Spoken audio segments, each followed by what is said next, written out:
Hello everybody, welcome to the channel. Here are some mods that you might be interested in.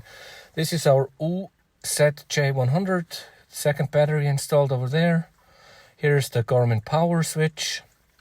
We put one input is the ACC coming from the inside of the car, actually from the radio. And we have another input that is the high beam. I will show you in a few seconds why. We have the daylight running lights actually running because the engine is running at the moment to show the lights that go on automatically because of the input on the Garmin power switch. If you put on the high beam, the LED bar in front would also automatically turn on because of the input. Here we have a 2-inch receiver, and you saw the Anderson plug just above it, 175 connected directly to the battery. We can install our winch, or we can push a trailer from the perspective of the driver. The trailer is on the right side of the vehicle. When pushing it to the front, you can see what you're doing. That's why the hitch is not installed in the center of the vehicle. As you can see on these markings here, everything we installed on this vehicle is European approved with E4 signs to be street legal. We added quite some ground wiring to the chassis and the engine because we put in a 320 amp alternator.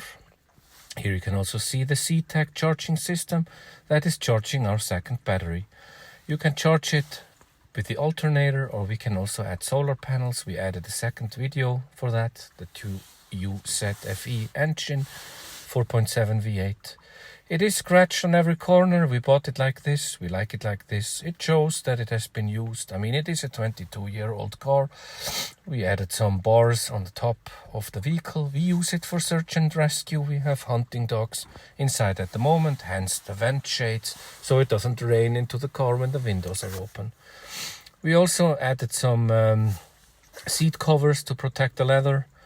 The leather is actually quite good on this car. We also put electricity into the center console, really strong electricity with a fuse box installed, so we can operate USB chargers to the front. And we also added a heavy-duty USB port or cigarette lighter actually into the center console to charge laptops, drones, and whatever equipment we need.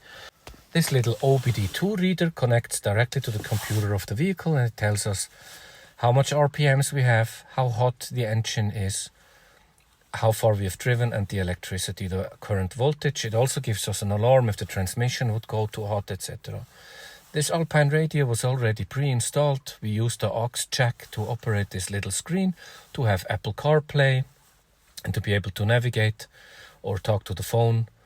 And we also added this mirror. I put it in back gear now, reverse, so that you can see this is a fully functional camera in the back and also a camera in the front. And if you push the button, you have a normal mirror, but it's also operating as a dash cam with an SD card, so if anything happens, we have it on video. Here is a steering wheel cover. The steering wheel wasn't that great, but it looks kind of nice.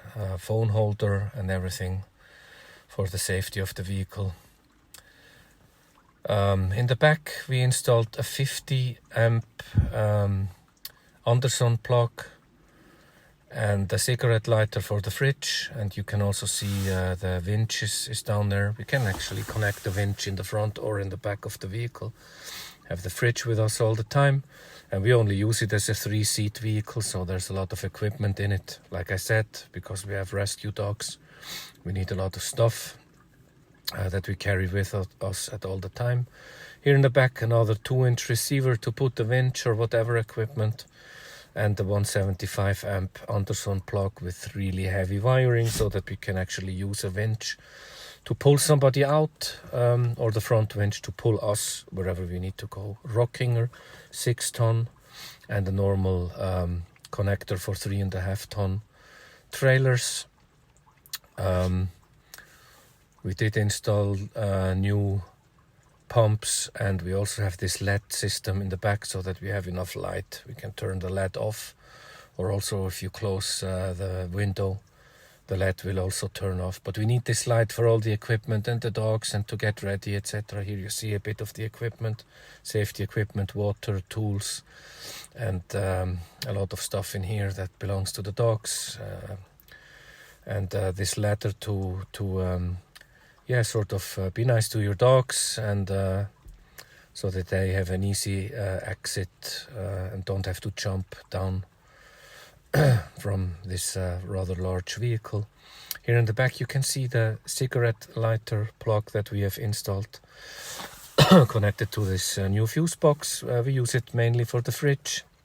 It's heavy duty, so you can connect whatever you want. Also here the seat covers, I mean, they do what they are promised to do. We still need to attach this stuff somewhere, but people get in and out of the car, and it stays pretty clean like that. I hope you liked our walk around. This is our 2002 Toyota Landcruiser 100 series UZ J100, because it's the 4.7 liter engine. We highly recommend this vehicle. It's really great. It's been doing a good job, and it basically lasts forever. I hope you liked our walk around. Stay safe, take care, have fun, and leave a comment or a like and subscribe.